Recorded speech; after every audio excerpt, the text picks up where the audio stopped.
Marriage counseling is not for people who are just struggling.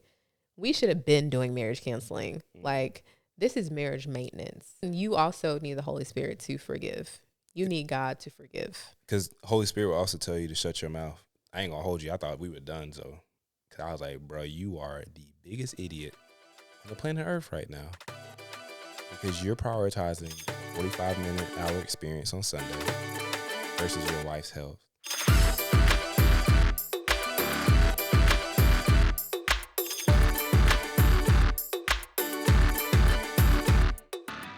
What up, what up, what up? Welcome back to another episode of the Growing in Love podcast. I feel like you change that every week. Like, It's like, does it make more sense to just like be consistent and say the same thing, or do you just switch it up and say, "Hola, cómo estás?" I mean, if that's your vibe, You know what I'm saying? Just switch it up sometimes. You know. Either way, no matter how we say it, one thing stays consistent. We're thankful that you're listening, you're watching another episode of the Growing in Love podcast. We are your hosts, Austin Smith and Brea Smith. So, you know, it's another episode, and this one is gonna get it's gonna get a little spicy. That's spicy. We're not talking about sex again. Don't get nervous. Don't turn down your volume. You know, some of the saints are like, "Oh Lord, y'all went there the last one, right?" But this one, we're talking about conflict. Mm-hmm. Some of them already left. They went into another episode on YouTube because conflict. No, people like drama. Okay, Well, people yeah. like conflict. Some people do. Some people. But conflict is something that's not always comfortable, especially in the context of not even just marriage. I think just like relationships. Period. Mm-hmm. If you're like me and you're a peacemaker, you know you don't like hurting people's feelings and you don't want your feelings hurt. Yeah. We'll get into that in a minute, but as always, if it's your first time watching, we want to know, what are you growing through this week? Put it in the comments. You know, if you're driving and you're listening to this and on the road, think about it during this conversation. Like, man, what am I growing through this week? Where to be in my career? Where to be in my family? Mentally, emotionally, spiritually? What are you growing through this week? Me. Okay, so what am I growing through this week? I think one of the things that I am learning to grow through is just not dwelling in an idea, because ideas manifest into behaviors and actions, and it changes your perspective and the way you view certain things, and it can also lead to assumptions, which definitely isn't a place to be in. But if I'm going to dwell anywhere, I want to be in the Word of God. I do not want to be in negative thoughts or negative feelings. Mm-hmm. And one area I can say that with is like, even within marriage, like the other week, I feel like I got frustrated with you. Uh-oh. And that's why we're sitting so far across. No, stop. People are like, I knew it. They look a little farther away. No, I love this man. Okay. Right. But love you too.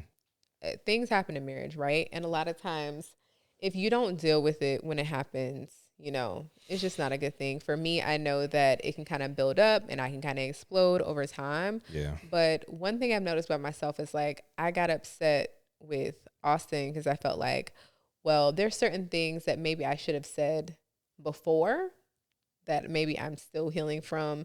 And then I'll kind of like let it build up over time and I don't just talk about it. But if you stay and dwell within a negative thought, but don't just communicate about it, like it's not a good place to be in. Yeah. Because it ends up stacking on top of each other and then that creates chaos.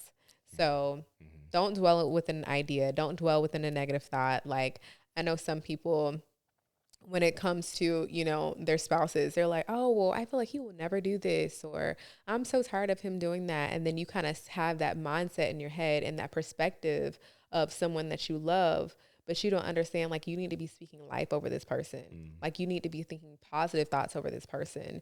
You need to be praying over this person in this area. If you feel like it's an area that this person needs to grow in, what is me talking about it? What is me thinking about it negatively going to do but change my perspective?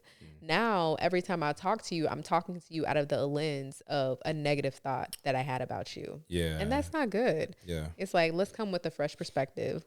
Let's come with thoughts that are actually good and righteous. You know, the word says to think upon holy things, righteous things. Yeah. And I think that there is a reason for that. He's intentional about that because he knows how powerful thoughts can be. Yeah. So, yeah, my thing is don't dwell in negative thoughts. My thing, that's really good. My thing on the other side of the couch, maybe I need to dwell on what I say before I say it. I know what you're alluding to, and we'll probably get into that a little bit in this conversation. But there's sometimes growing through. It's interesting. Like I'm good with words, right? Mm-hmm. And sometimes I don't think about what I'm saying, and that's the problem. I don't think, and this is not consistent. It's not a everyday thing. No. Mm-mm. But sometimes you don't realize it's not enough to just get it off your chest. Mm-hmm. You need to realize how that affects the people that it impacts. Like those words are hitting you, you're releasing them, but they're also going to impact the person that you're releasing them to, Right. and not always really processing and thinking through like how is my wife going to take that? How is this person going to take that? Um, so that's something as of recent because we call them intense fellowship. We got into some intense fellowship recently, and it came from a place where I made an assumption. I didn't reason, and to be honest, I just wasn't thinking. Like sometimes, recently we watched the last season of Love Is Blind, and there was this cat on there named Trevor who, and God bless you if you ever watch this, man. God bless you, man. But my man came on the show, and they found out essentially that during the whole time while he was on the show, this man had an entire girlfriend that he was about to marry. And they were like, well, why in the heck did you get on the show knowing that you were already in a relationship? And speechless. Had Like nothing to say. he's like, I have nothing to say. And yeah, like he literally was just like, I felt bad for him, like secondhand embarrassment. But the thing that I can salute him on is just like, hey, like, you were wrong. Yeah. And he held that L. Sometimes you gotta sit in And it. sometimes you just got to sit in it. And that's hard for me sometimes because it's just like, I want to justify, I want to reason, I want to, like, sometimes, Negro, you were wrong. Hold that L. Hold that L. And not an L in the sense of it's an indictment on your character or who you are, but hold that L and learn from it. So that way it can be a lesson that can make you better. And don't even sit in that for too long, right? You Yeah. sit in it, take time, ponder, take responsibility, take accountability for it. But also, one thing that I know, like in the beginning of our marriage, if I would bring up something, I could tell that you would take offense to it, but then you would make that your identity, right? It would be like, hey, I wish you would get off your phone. And then it would be like, oh, I'm a terrible husband. It's like, no, I didn't say that. All I said was, I just want your attention. I just want your attention. I want you to get off the phone because I love you. You took that as, oh, I'm a terrible husband. She about to divorce me Do today. anything right. It's over. He doesn't love me. And I'm like, no, I did not say that. I told you to get off your phone. Like, don't make it too deep. Out here crying in the rain, like a old '90s R&B music video. Just, yes. Yeah, but nah, it's that's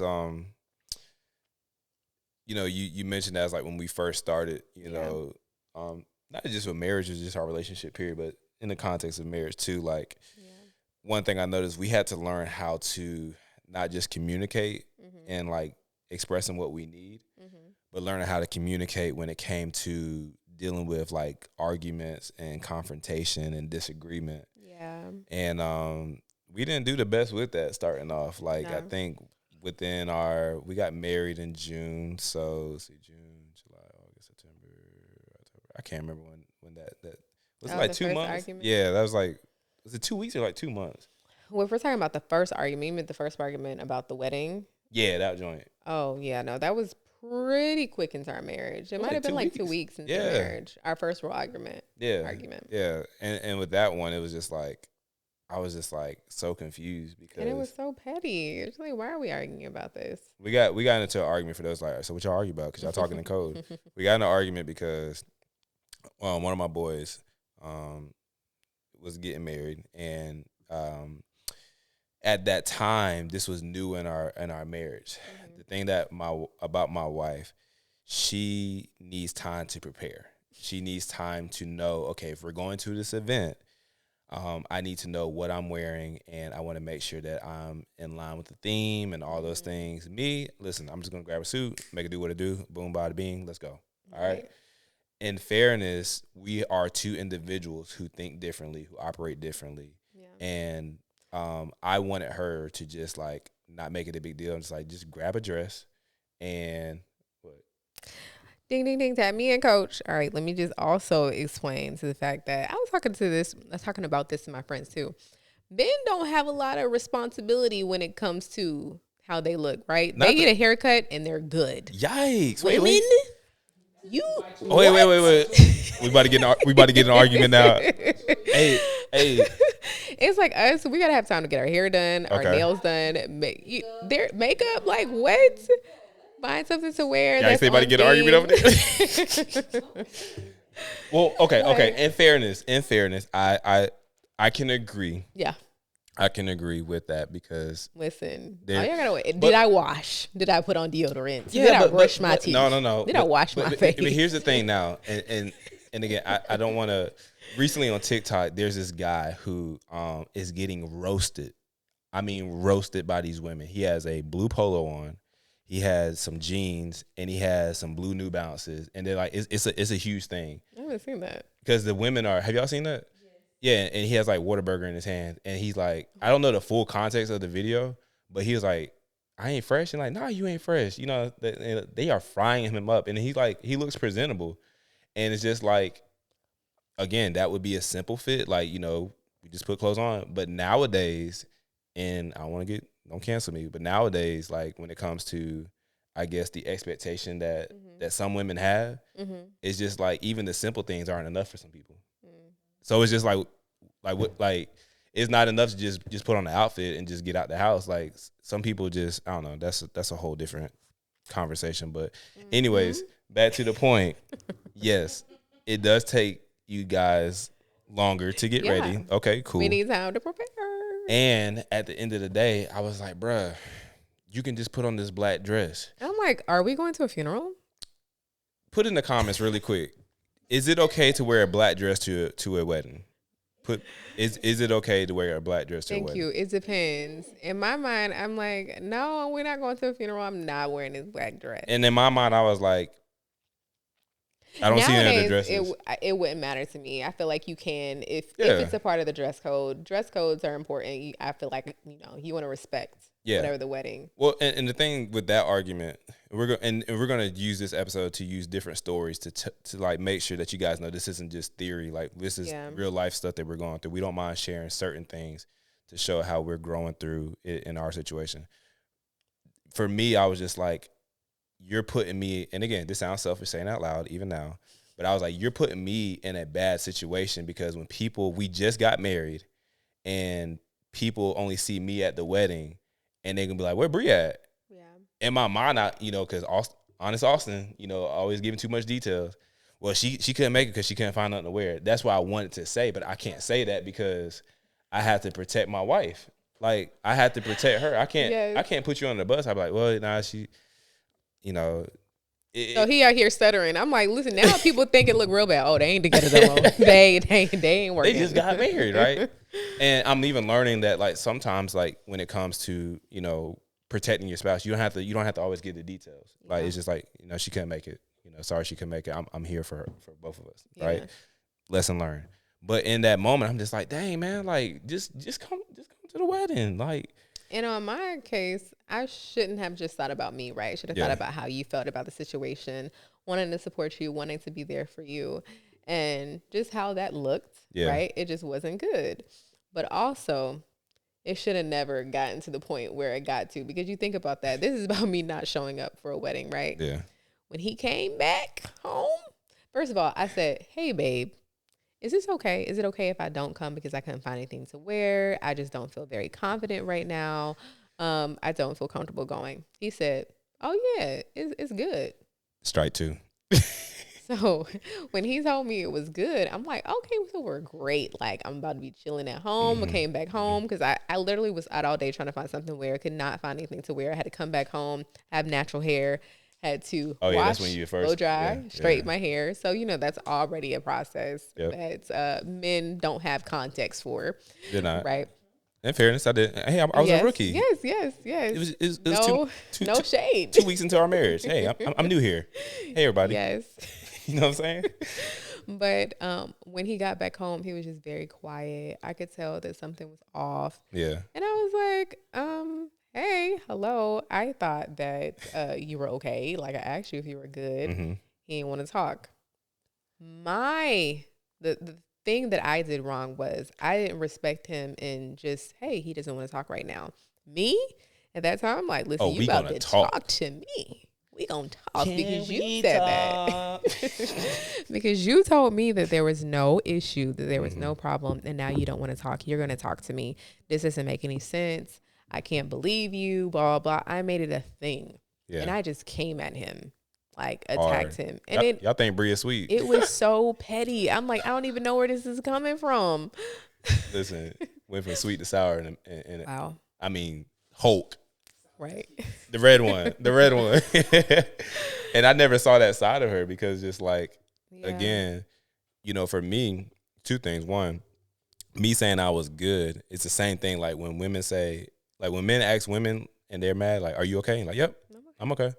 We be lying because it's just like that's when it comes to dealing with conflict, it's learning how to communicate through that conflict and understanding those code words, and even getting better with not using code words, right? Yeah, just communicating. But just communicating. But in that stage, in that space that we were in, code words was the thing because I don't want to hurt your feelings. Yeah. But you hurt my feelings because like I felt in a sense looking back now, it probably like I felt rejected. Like, man, like I want us to go together. Like this is our first wedding together, like, and you don't want to go, and it felt like you were making excuses. But again, a part of that too is you think more about yourself than the individual. Yeah, that is especially impacting. in the beginning. You know, but being vulnerable enough to say, hey, like, no, like, listen, I actually wanted you to come. Yeah. And that actually sounds better because it's the intention is always out of love. Yes. At the end of the day, the reason why we're upset with each other is because we love each other.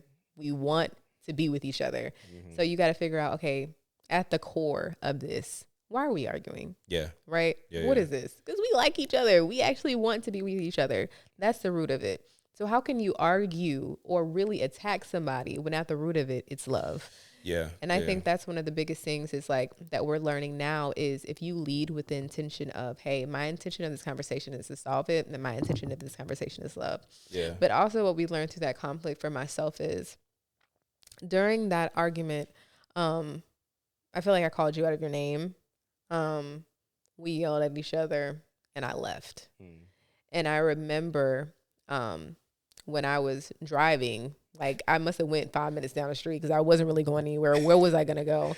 Because you gonna be driving. That thing be killing me every time. Yes. But I remember praying about it, and I remember God giving me a scripture. Can't remember the scripture off the top of my head, but I can kind of paraphrase it for you. And it was basically saying that you don't want to tear anybody down with your words. You want to use it to build up.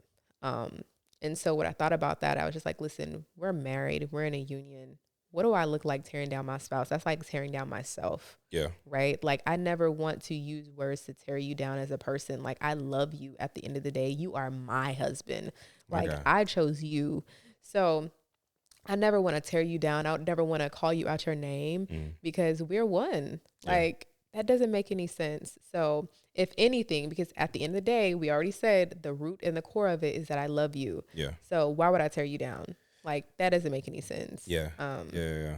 And so that was like our first argument, like big one. Now, obviously, in June it'll be eight years that we've been married together, 10 years together, but 8 years of marriage. And obviously, there's been other situations that I can think of. I don't know which one to touch on. Some have been minor, right? Yeah. And we can laugh about that. Maybe we end on a lighter note. I got. Are you gonna save the Chick-fil-A for last? We'll end on that one. All okay. Right. But some are major because again, as you're growing through relationship with someone, especially in the context of marriage, you have to realize that again, they might just be in a different space, and we don't take that into consideration. You know, we've been very vocal on this podcast about, you know, our journey when it comes to navigating the ministry. Yeah. And there was a period of my life that I'm not proud of, that I prioritize the house of God more than my wife. And do you mind me sharing this? Yeah, no, you're fine. Okay, I just want to make sure you're comfortable. But you know, when I was pastoring during the pandemic, you know, we were having great momentum with our church. You know, things were picking up. Like, it's like, you know, maybe 3 weekends back to back, like the numbers were rising. Like, you know, things had kind of slowed down with the numbers of COVID, and you know, people felt more safe. And you know, I'm in a space where I'm like, man, like, God, I don't know if I should keep going. Do I keep doing this? Okay, is it working this week? It's not working. Okay, it seems to be working. And then you have 3 weekends back to back, and where you feel like, oh wow, like this thing's working. Maybe. Okay, cool. I keep going, right? And we're about to go into week 4, like a whole month of momentum where like we're busting out the seams, like things are rocking, things are rolling. And Brea ended up getting COVID. Now, as a husband, what I should have done was prioritize my wife's health, because at the time, this was when COVID was just like, it was very extreme. You know, you didn't know if you got COVID, if you were going to, you know, how it was going to affect your body, you know, and it still affects people in different ways. I want to be sensitive with that. But the severity of it compared to today versus back then, it was 2 different strands. You know, it was a whole different thing. A lot of unknown, right? You know, and I didn't take that in consideration because I was just focused on me. Just to be honest, I was focused on growing the church, and it was selfish. So I remember she had got sick. She had like started having the symptoms, and she's like, "I'm gonna go get tested just to make sure that it's not COVID." And she ended up getting tested, and I'm prepping for a sermon. And dang, this is embarrassing even saying that loud. But I'm prepping for a sermon. You know, I'm thinking about, you know, everything, and her results came back, and that joint said positive. And I remember her opening the door and said, I got COVID. And in that moment, I wasn't thinking about my wife. I wasn't thinking about how she felt. I wasn't thinking about her life possibly being in danger. Again, growing through, not saying the first thing that comes to your mind. And I won't say completely the first thing that, I won't say exactly what I said during that moment.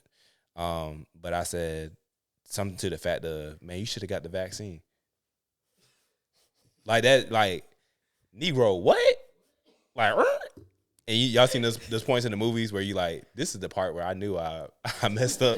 They say something else. You wonder how I got here on this ground. Like, and it's embarrassing saying that out loud, because as a husband, I'm supposed to be a protector. I'm supposed to be a provider. And providing is more than just provision for your family. Providing is providing safety for your spouse to know that she's secure and doesn't feel like she's vulnerable, that she feels protected. And in that moment, I didn't provide that for her because I was pursuing God's bride more than mine. And I remember that was probably one of the worst arguments that we've ever had. Yeah. Things were said on both of our sides that I'm not proud of.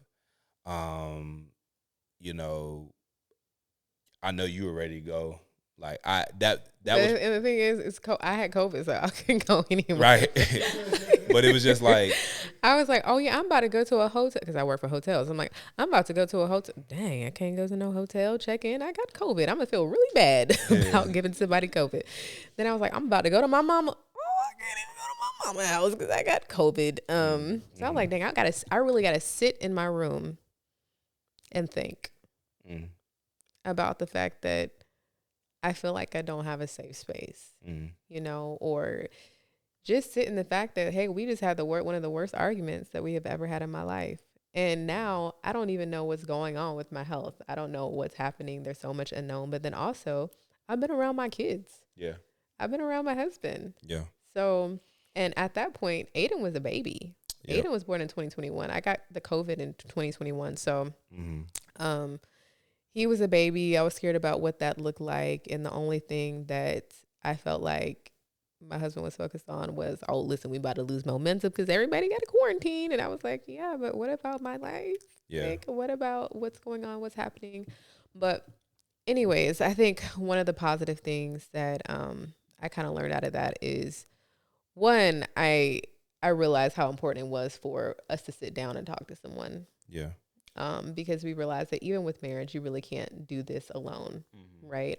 Like, you need the Lord in your marriage. And sometimes even with marriage, you try to do it by yourself. Yep. Right? You're like, oh yeah, I have a relationship with God. I'm good. But do you seek him in your marriage? Right? Yeah. Do you seek him with how to pursue your wife, how to talk and, get through conflict? Are you asking him to help you in every aspect of your life? Yeah. And I realized that I was not. I was really winging this thing, like trying to do it myself. And I realized that you were too. Yeah. But then also, it's okay to have wise counsel for people that you to talk to, especially for pastors. Like, I mean, who do you talk to when everybody goes to you? Yeah. Like, straight up. And also understanding that marriage counseling is not for people who are just struggling. We should have been doing marriage counseling. Like, this is marriage maintenance, right? Like, anything that's valuable, you need to be making sure that you maintain it so that we can have the tools before we get into a situation like this. Yeah. So I would say that, know that marriage counseling is not for people who are just like on the verge of a divorce. No, like, even if you're good, you should be getting marriage counseling. Yeah. You should be having someone to unpack certain things, to have hard conversations, and also understanding that some things that you say in conversation will never be able to get back. Yeah. But if you forgive, one, you also need the Holy Spirit to forgive. You need God to forgive. Because Holy Spirit will also tell you to shut your mouth. Yeah.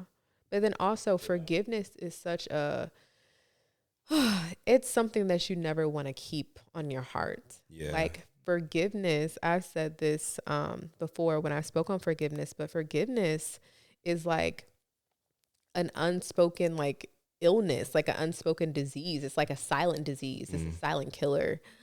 So you never want to just take on unforgiveness. And I realized in that season of my life, I took that moment with me and made that our whole thing. I remember in the argument, I was just like, this is when I knew that I was like, some people say that they know when their marriage ended. And I remember saying to you during the argument, I said, this is when I knew our marriage ended. And I remember looking at you and you like believing it. And I believed it too in that instance. And I remember replaying that in my head over and over and over again. I was like, dang, like, this is it. Like, I don't know if we're ever going to be able to get through this. Because of everything that came out in that conversation. And I was like, I don't want to live my life with someone who always puts this before me, who always puts this before us. But I had to learn how to forgive, and I had to learn how to trust God with my marriage, and I had to learn how to stop doing it by myself. And I had to learn just truly how to fight for our marriage, not fight against each other, but how to fight for it. Yeah. And learn what commitment means, because commitment is not just committing and making the choice to love someone when everything is good. You truly understand the level of your commitment when you go through something that shakes your vows. Yeah. What do you do when your vows are tested? Right? Yeah. Because vows say for better or for worse.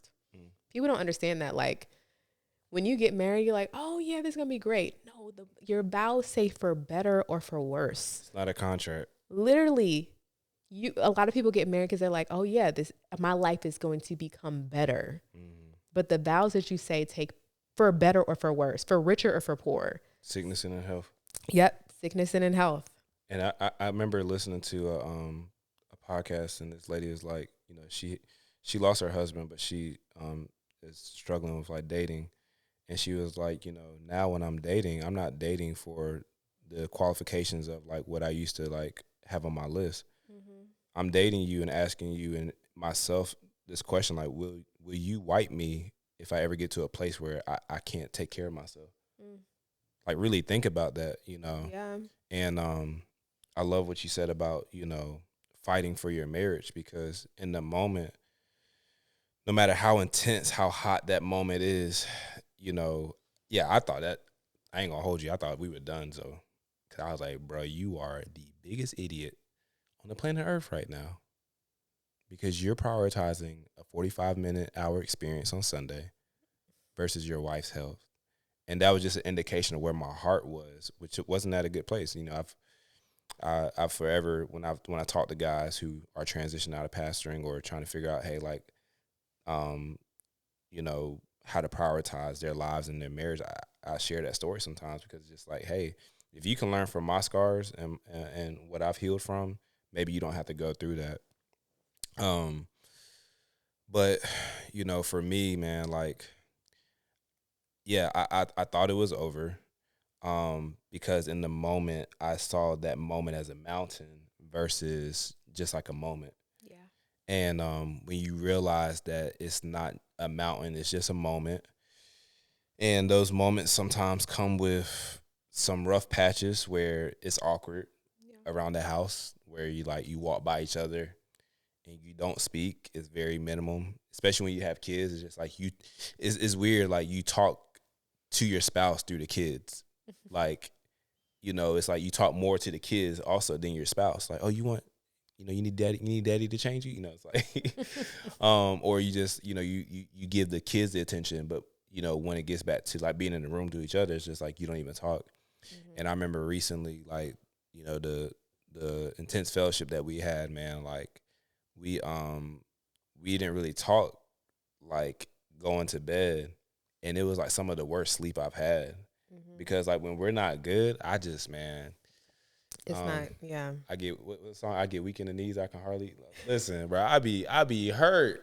I be like, bro, pick me up off this couch, because it's just like the two have become one. Yeah. So when we're not good, I don't feel like I'm good. Yeah. You know what I'm saying? Like, walking by each other, not saying anything, like, it just feels like off. It feels off.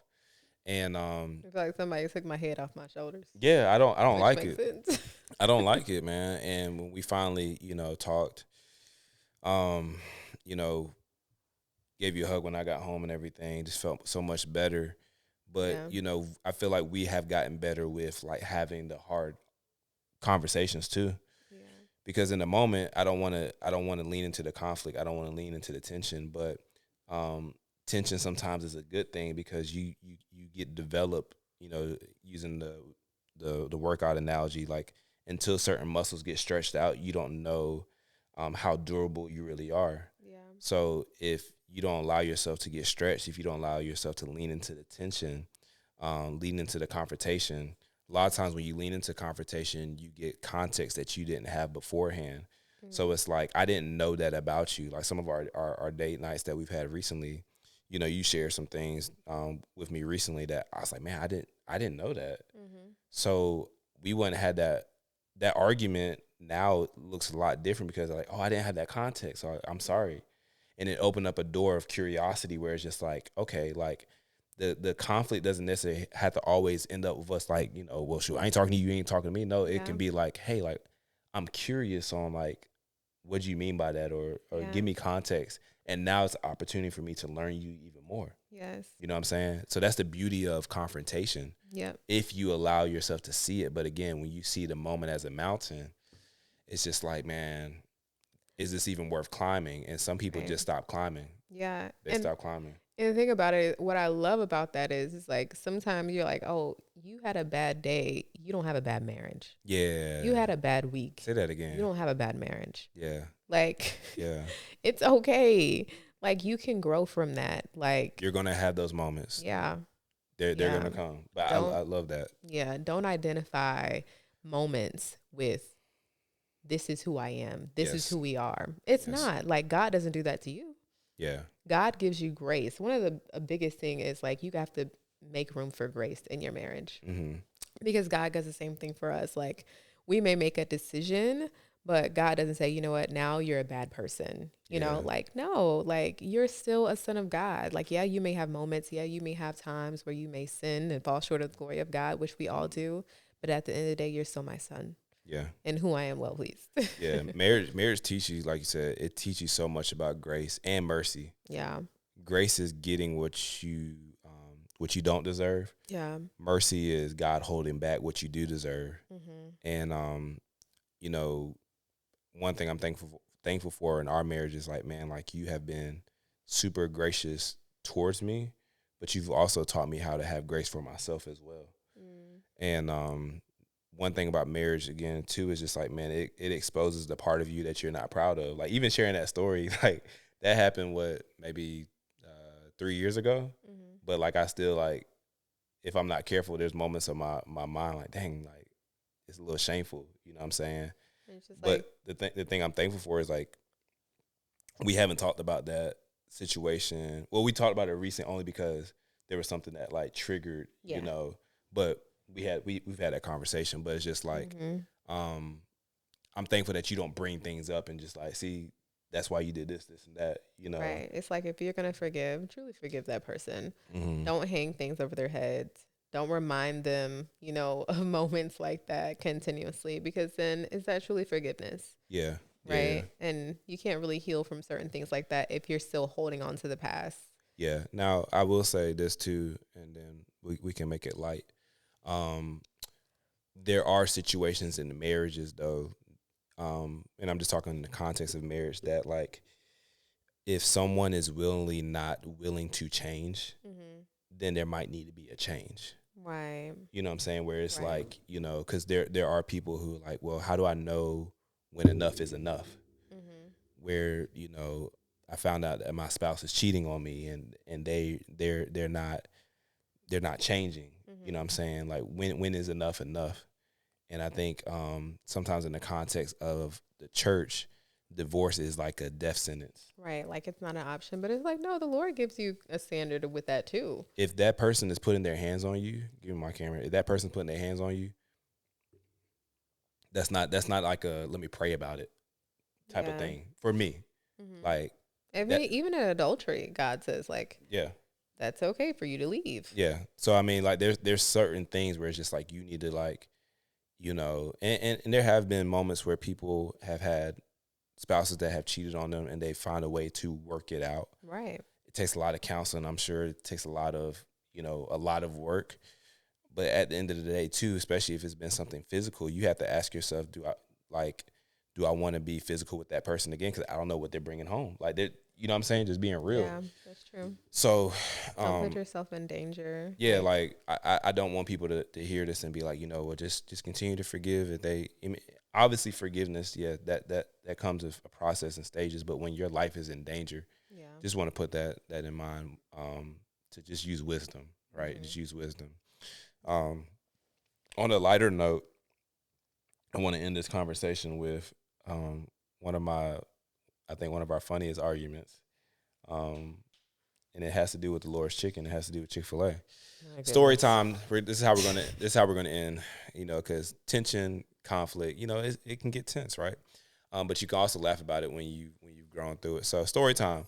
If you know me and it comes to my birthday, don't give me a cake. Cool. But I'm not really a cake person. I like chocolate chip cookies. Okay. Here's the thing about chocolate chip cookies. They have to be baked, warm, and they just hit different.